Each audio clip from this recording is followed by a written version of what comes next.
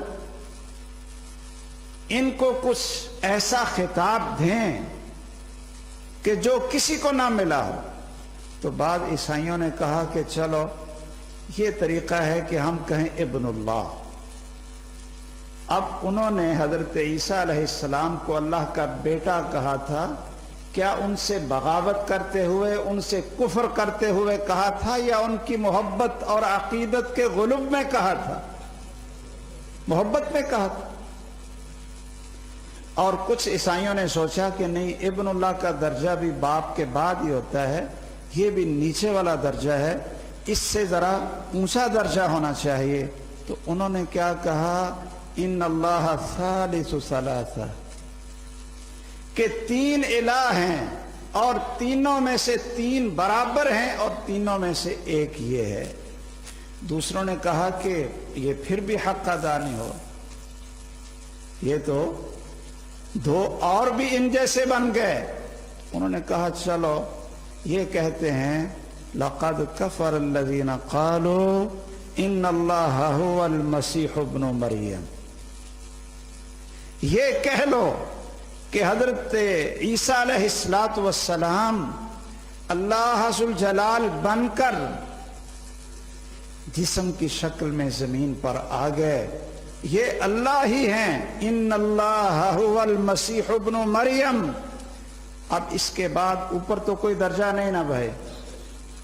اور یہ سارا کچھ کس لیے ہوا؟ محبت، یعنی ان کا ذہن یہ تھا کہ یہ محبت ہم کر رہے ہیں، تعظیم کر رہے ہیں اور ہم ان سے حسن عقیدت کر رہے ہیں۔ آج اگر ہمارے فیصل آباد میں اگر کسی بھائی نے، ویسے تو اللہ کا شکر ہے کہ ہم اس رونق کو بڑھانے کے لیے اللہ نے ہمیں محفوظ رکھا، لیکن عبرت کے لیے بعض ساتھی چلے جاتے ہیں تو ہمارے شہر میں لسوڑی شاہ کی قبر ہے، بہت مشہور ہے۔ اس کے اوپر پتہ کیا لکھا ہے؟ ان کی محبت اور تعظیم اور عقیدت میں بنا زمین پہ یہ عرش بری کی ڈالی ہے، بنا زمین پہ یہ عرش بری کی ڈالی ہے، لسوڑی شاہ کا یہ دربار عالی ہے اسم اور جسم کے پردے میں عین ذات خدا۔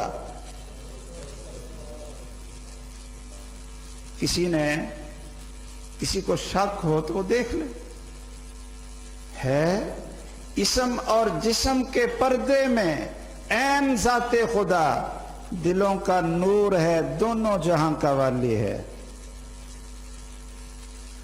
اگر عیسائیوں نے حسن عقیدت اور محبت اور تعظیم کے نام پر عیسیٰ علیہ السلام کو ان اللہ هو المسیح ابن مریم کہا، اور آج یا اس بر صغیر میں نہیں بلکہ پوری دنیا میں وحدت الوجود کے نام پر یا شہود یا حلول کے نام پر اگر انسان کو عین ذات خدا کہا جائے اور عذر یہ بنایا جائے کہ جی ہمیں عشق بہت، محبت بہت اور ہمیں عقیدت بہت، اور میرے بھائیوں عقیدت کے کچھ حدود ہیں، عقیدت کے اور محبت کے حدود ہیں. انسان کو ماں سے بھی محبت ہوتی ہے نا، اور بیوی سے بھی ہوتی ہے. کیا دونوں کے حدود الگ الگ ہیں یا نہیں؟ محبت تو دونوں سے، اولاد سے بھی محبت ہے اور ماں اور باپ سے بھی محبت ہے. دونوں کے حدود الگ الگ. یہ نہیں سمجھ آتی. انبیاء سے محبت، اولیاء سے محبت، یہ ایمان کا حصہ ہے، ایمان ہے، لیکن اس کے کچھ حدود ہیں. وہی جو مستوی عرش تھا خدا ہو کر اتر پڑا مدینے میں مصطفیٰ ہو کر، اگر اس کا نام محبت اور عقیدت ہے، کہتے ہیں جی عقیدت کے نشے میں اس طرح کی باتیں نکل ہی جاتی ہیں، تو میرے بھائیوں پھر یہودیوں کا کیا قصور تھا جب انہوں نے کہا کہ وقالت الیہود عزیر ابن اللہ، اور عیسائیوں کا قصور کیا تھا جب انہوں نے کہا انما ان اللہ هو المسیح ابن مریم. وہ بھی حسن عقیدت میں ہوا تھا.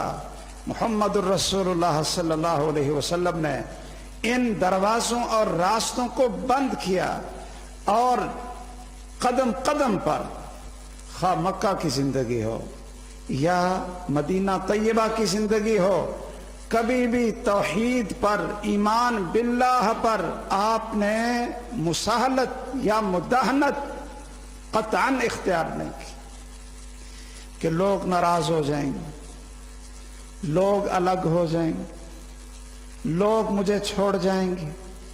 توحید پر اور ایمان باللہ پر رسول اللہ صلی اللہ علیہ وسلم نے کبھی لچک نہیں دکھائی. آپ کے آخری وقت تھا، بیمار تھے، جس بیماری میں اللہ کے پاس چلے گئے اس میں آپ کہتے رہے لعن اللہ الیہود والنصارى اتخذوا قبور انبیائہم مساجد. آج کیا ہمیں اپنے پاکستان میں یہودی اور عیسائی نظر آتے ہیں کہ اتخذوا قبور انبیائہم مساجد؟ یہ کون نظر آتا ہے؟ قاتل اللہ الیہود والنصارى اللہم لا تجعل قبری وثنا یعبد. اے میرے صحابہ، لا تجعلوا قبری عیدا وصلوا علی حیثما کنتم. کہ اے میرے صحابہ، میری قبر کو عید نہ بنا لینا، بت نہ بنا لینا، اور میرے اوپر درود پڑھو تم جہاں بھی ہو. تمہارا درود مجھے اللہ ذو الجلال پہنچائیں گے. آج ہمارے کئی بھائی کہہ لیں کہ حدیث کی صحیح پہچان اور معرفت نہ ہونے کی وجہ سے، ایک موضوع روایت ہے مشکات کے اندر، من صلی عند قبری فسمعتہ، کہ جس نے میرے پاس قبر کے اوپر درود سلام پڑھا تو میں خود سن لیتا ہوں، اور جس نے دور سے پڑھا تو وہ مجھے پہنچایا جاتا ہے. یہ ذہن بن گیا عقیدہ اور توحید کے دعوے داروں کا بھی کہ وہاں جا کر سلام اور درود بھیجیں تو محمد الرسول اللہ صلی اللہ علیہ وسلم خود سن لیتے ہیں. اور آپ کیا فرما رہے ہیں؟ حج کے موقع پر جب لوگ جاتے ہیں نا حج کرنے کے لیے، تو بہت سے، آپ کو بھی اگر آپ میں حجاج موجود ہیں تو لوگ کہتے ہوں گے کہ جی میرا بھی سلام پہنچاؤ، اور کوئی رکا لکھ کر دے دیتے ہوں گے کہ میرا پیغام بھی اور سلام پہنچا دو. اب مجھے نہیں پتا کہ آپ کیا کہتے ہوں گے. آگے سے لڑنا بھی اچھی بات نہیں، لیکن حکمت سے یہ بات کہنا کہ میرے بھائی، جو آپ کا سلام میں لے کر جاؤں گا یہ تو آپ کو نہیں پہنچے، آپ کو نہیں پہنچے گا،